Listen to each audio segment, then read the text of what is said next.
Hey book buds, welcome to this week's podcast. I am reviewing today 30 Days in Paris by Veronica Henry. Now, I can tell you from the get-go, this podcast isn't going to be super long because I read my very first romance-only fiction book as a palate cleanser after reading Iron Flame. And oh my gosh, the last time I struggled so hard to get through a book was in high school, and it was like Lord of the Flies and Jane Eyre. What grabbed me is the fact I love Greece, I love Athens. You know, my end game is one day to hopefully be able to move there and read and talk with you wonderful people and just be. So that's what drew me to this book. And unfortunately, it didn't exactly carry me through it. I just persevered out of my inner Sheldon just yapping at me that I can't give up, you know, it's my first romance, give it a try, you never know, you might like it. I didn't. So I would imagine as far as romance goes, this would score pretty high for those who enjoy that genre. But for me, this was a 2-star. It was lacking. I need more. I need more than just romance. I need war. I need magic. I need dragons. I need politics. I need larger, like, character pools. There needs to be a lot more intricacy to a book to keep my attention, it seems, and romance standalone just doesn't do it for me.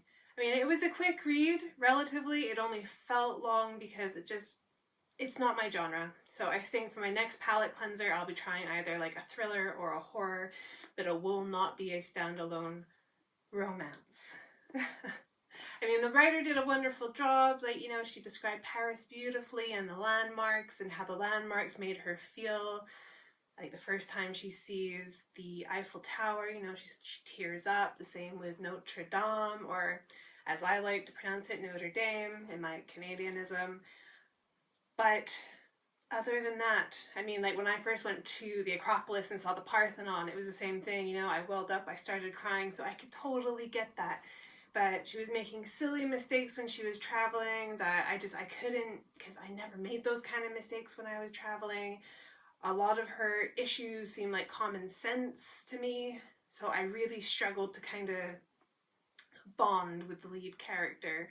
I enjoyed like her newfound best friend that was initially found when she was younger, Natalie. She's an awesome character, really strong, sort of powerful female character. It's epic. But the middle and both ends of this book is the lead character, Juliette. She goes to Paris to be like a live-in nanny of sorts. There's a proper word, something like that. Anyways, and she gets herself into, well, she doesn't really get herself into a bit of trouble. You know, the people that she's working for, the husband sort of oversteps his boundaries, and before you think it, no, it's nothing that dark. It's just a kiss that obviously shouldn't have happened because he was married. That's like this big dark secret. And then the wife ends up accusing her of stealing, and then she goes home. Like, she's escorted to the ferry, taken back to London kind of thing, and that's that. And then 30 years later, her and her husband like amicably separate. Her kids are all grown up and doing their own thing, so she decides, I'm gonna go back to Paris for 30 days, I'm gonna try to reinvent myself, I'm gonna write a book.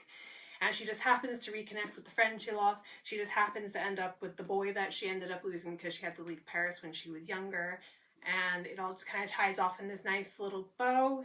She even ends up confronting the couple that she was initially working for, obviously 30 years later as a grown woman. And everything there gets explained a little bit more, but so predictable, painfully predictable. And like I said, it just lacks the intricacy. It lacks in the fantasy, because obviously it's romance fiction. There's the essence of like female fantasy as a basic romance, but obviously just totally lacking for me. So unfortunately, As I said, 2 stars, but if you are a fantasy fan, if you are truly 100% a fantasy fiction, not fantasy fiction, romance fiction fan, then definitely pick this up. I think you would really enjoy it. But for those of you who are fantasy, romantasy fans, I don't think this would really scratch the itch. So, well, yeah, I think that basically kind of concludes the podcast really this week. I was really hoping this was gonna come to be a whole lot more. I mean, it's a Sunday Times bestseller, and there's nothing but good reviews about it. So, unfortunately, just not quite for me. So, we shall keep our fingers crossed. If anyone in my viewers has recommendations for palette cleansers that are not romance, but more sort of thriller or horror or psychological thriller, maybe something that keeps my brain occupied other than just a 50-something-year-old woman pining after an old love and being painfully predictable in what she gets up to and how it all pans out, please let me know in the comments below. Remember to like and subscribe. These are free ways you can support me and my channel because I upload content like this every single week. My regular vlogs are on a Monday, my podcasts are on a Friday, and shorts every single day. So until next time, my book lovers, much love. Mwah.